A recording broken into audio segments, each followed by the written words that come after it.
today's video, we're going to talk about the full-powered DBAL A2. I wanted to make my own video on the full-powered DBAL A2 just because there's not a lot of information out there, especially on YouTube. And I have quite a lot of experience with about 6 different DBAL A2s, so I think I can form a good basis of opinion based on my experience. I think they're very practical devices. The price of civilian lasers has gone up significantly.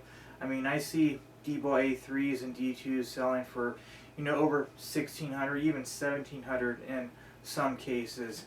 And a lot of the time, you can find these secondhand, of course, a little bit cheaper than that. And these things definitely outperform the A3 or the DBAL D2. The DBAL A2 has a full-powered visible laser, a full-powered IR laser, and the two lasers are slaved together.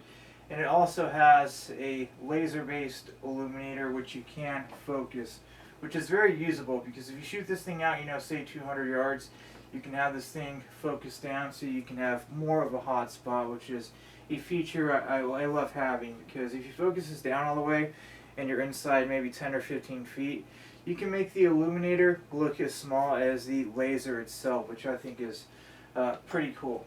You have toolless turrets on top, which is a nice feature, so you don't have to look for a slotted tool or screwdriver or shell casing if you want to zero this thing. And it does take one CR1238 battery like most of them do. It also has a push button up top. In my opinion, the push button is a little bit too small. I do have large thumbs, so I would like to see this thing a little bit larger, but we got to work with what we have. In stock, these things come with the ARMS number 17S mount, which you see on other, lights, lasers, even optics in some cases. And in my opinion, the mount should be upgraded. The one I have on here right now is the LaRue Tactical. It's the LT271 light laser mount. And the reason I like this is because you can adjust it. You can make it tighter or you can make it looser. And on the stock mounts, you cannot adjust it. So if it is not made up nicely with your rail, there's nothing you can do about it. You might not be able to maintain a proper zero over time.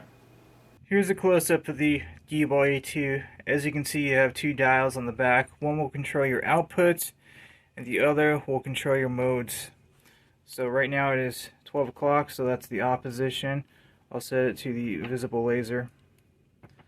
If I go once to the left, that is momentary low power. If I go once more to the left, that is constant low power. If you go to the right, that's momentary high power, then you have constant high power.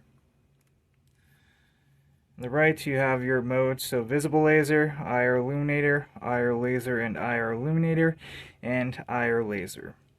As you can see, I do have a little bit of space in between my front sight, and my front sight is flipped around backwards. And that's because the battery compartment is on the front, and you need enough room to actually take out your old battery and put a new one in, so you don't actually have to remove your front sight or the DBAL A2 to actually change out the battery. You can also focus the illuminator on the front right there. You just turn the dial.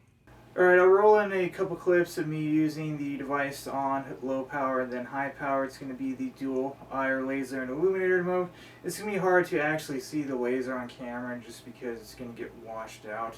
I actually filmed it on an old Android camera phone I used to have. So I apologize about that, but here are some videos of it.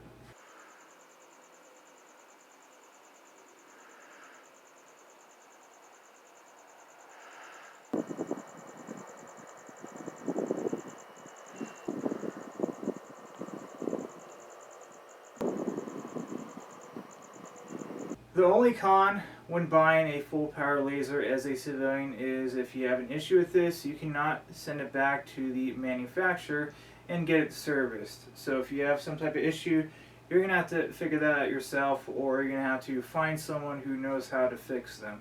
So I want to go over the most common issues with the DBAL A2s that I see. Alright, let's talk about troubleshooting and the most common issues with these devices. I want to talk about recalibration first. A lot of the time, if you get one of these, who knows where it's been, probably Iraq or Afghanistan, and it's been through a number of users.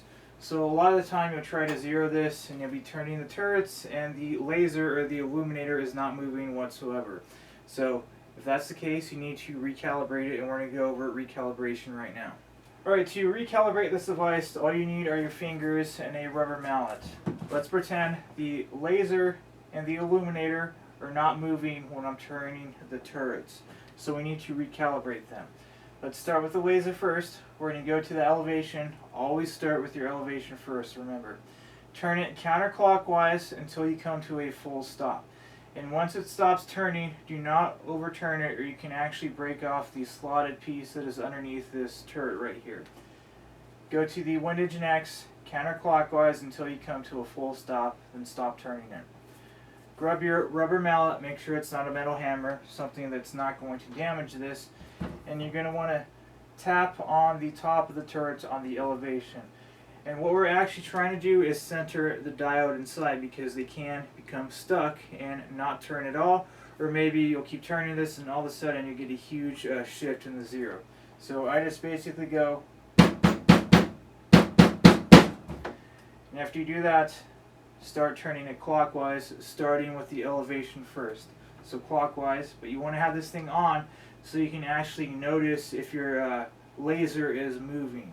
So do it with the visible laser, because the IR laser is slave to it and you don't have to wear night vision to actually see it. So I'm turning it, then once I see the laser actually move in elevation, I'll go to the windage next and I'll watch it carefully, and once I notice the windage is moving, I'll go back and make sure the elevation is still moving, and then I'll go back to the windage and make sure it's still moving, and then you can actually zero the device. And you can apply the same method to the illuminator or other side. Alright, if you troubleshooted it and you still cannot get a shift in your zero, but your laser is working, there is a chance that the slotted tool underneath your turret has broken off, and I have seen that before. So if that's the case, or you want to find out, get a little slotted screwdriver and pry on each side very carefully, and you can slowly lift this turret off. And then you'll have your exposed turret, and this cap will be off. And underneath this cap there should be a little slotted piece, and if that's broken off, you're going to have to troubleshoot it manually with a screwdriver, and then you should be able to get it to work, and you're just going to have to actually zero it with a screwdriver instead of using this toolless cap.